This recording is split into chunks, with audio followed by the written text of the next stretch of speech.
રામજી મંદિરના પ્રાંગણમાં અયોધ્યા શ્રી રામ મંદિર માટે 1100 કિલો મેટલના દીવાનું પૂજન અર્ચન કરતા મણિનગર શ્રી સ્વામિનારાયણ ગાદી સંસ્થાનના પૂજનીય સંતો 22 જાન્યુઆરીના શુભ દિવસે અયોધ્યાના ભવ્ય અને નવે રામ મંદિરમાં રામલલ્લા બિરાજમાન થવાના છે. વિશ્વભરના કરોડો સનાતીઓ માટે આ દિવસ સૌથી મહત્વનો છે.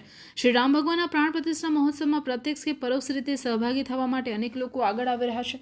ગુજરાતની સાંસ્કૃતિક અને કલાનગરી વડોદરાની વાત કરીએ તો શહેરના એક રામ ભક્તે અયોધ્યામાં મોકલવા માટે 108 ફૂટ લાંબી અગરબત્તી બનાવી છે. આ સમાચાર જોયા વાંચ્યા પછી ભાઈલીના અરવિંદભાઈ પટેલને પ્રેરણા મળી હતી કે જો વડોદરામાંથી 108 ફૂટ લાંબી અગરબત્તી જતી હોય તો તેની સાથે એક દીવો પણ અયોધ્યા મોકલવો જોઈએ.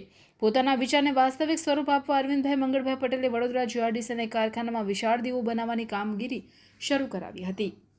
મણિનગર શ્રી સ્વામિનારાયણ ગાદી સંસ્થાના સંચાલિત હરણી રોડ સ્થિત શ્રી સ્વામિનારાયણ મંદિર વડોદરાના મહંત હરિકેશવદાસજી સ્વામી, સનાતન સ્વરૂપદાસજી સ્વામી તથા મણિનગર શ્રી જ્ઞાન સાગરદાસજી સ્વામી તથા ગુરુપ્રિયદાસજી સ્વામી સાથે મૃદુભાષી તેમજ સરળ સ્વભાવના શ્રી રામ ભક્ત અરવિંદભાઈએ વધુમાં જણાવ્યું હતું કે જીઆરડીસીના એક ફેબ્રિકેટરે સૌથી પહેલાં તો કાગળ પર દીવાની ડિઝાઇન બનાવી હતી અને ત્યાર પછી એના મટીરિયલનું મોટું લિસ્ટ મને આપ્યું હતું. લગભગ 3-4 દિવસની દોડધામ બાદ લિસ્ટ પ્રમાણેનો પૂરેપૂરો સામાન ફેક્ટરીમાં આપી દીધો હતો. આખરે લગભગ એકાદ સપ્તાહની મહેનત બાદ વિશાળ દીપક આકાર પામ્યો છે. અયોધ્યા મોકલવા માટે બનાવવામાં આવેલા ખાસ દીવામાં 1100 કિલો મેટલ વપરાયું છે. એનો ઘેરાવો 8 ફૂટનો છે. તેના પાયાનો ઘેરાવો લગભગ 5 ફૂટનો છે. એની ઊંચાઈ 9.5 ફૂટની છે. એક જ વખતમાં આ દીવામાં લગભગ 501 કિલો ઘી સમાઈ શકે છે અને એ માટે સૌરાષ્ટ્રમાંથી ગીર ગાયનું ઘી પણ લાવ્યા છે. દીવાને પ્રગટાવવા માટે 15 કિલોની મોટી દિવેટ પ્રગટાવવી પડે છે. દીવાને પ્રગટાવવા માટે 4 ફૂટની મશાલ પણ બનાવવામાં આવી છે અને દિવેટ સુધી પહોંચવા માટે લગભગ 8 ફૂટની અલાયદી સીડી પણ બનાવાઈ છે. રામ મંદિર માટે બનાવવામાં આવેલા દીવાને સાંજે ઉલ્લાસભેર ઉજવણી કરતા પ્રસ્થાન કરવામાં આવનાર છે. ત્યારે શ્રી સ્વામિનારાયણ ગાદીના આચાર્ય જ્ઞાન મહોદધિ જીતેન્દ્રિય પ્રિયદાસજી સ્વામીજી મહારાજની અનુજ્ઞાથી વડોદરાના મહંત હરિકેશવદાસજી સ્વામી વગેરે પૂજનીય સંતોએ વિશાળ દીવાનું કંકુ, અક્ષત અને પુષ્પથી પૂજન અર્ચન કર્યું હતું અને શ્રી રામ ભક્ત અરવિંદભાઈ મંગળભાઈ પટેલને પ્રસન્નતાની પાગ બંધાવી પુષ્પહાર પહેરાવીને પ્રસાદ આપવામાં આવ્યો હતો. પૂજનીય સંતો સાથે મુલાકાત થતા અરવિંદભાઈ ખૂબ જ પ્રમોદિત અને ગડગડા થઈ ગયા હતા. આ અવસરે સ્વામિનારાયણ ગાદીના હરિભક્તો તથા સ્થાનિક ભાવિક પણ મોટી સંખ્યામાં ઉપસ્થિત રહ્યા હતા.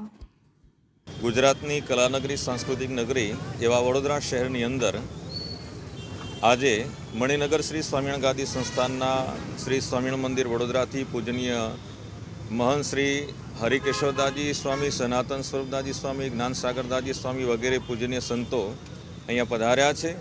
ખાસ કરીને વડોદરા માટે એમ કહેવામાં આવે છે કે 108 ફૂટની જે અયોધ્યામાં શ્રી રામ મંદિર બની રહ્યું છે તે માટે અગરબત્તી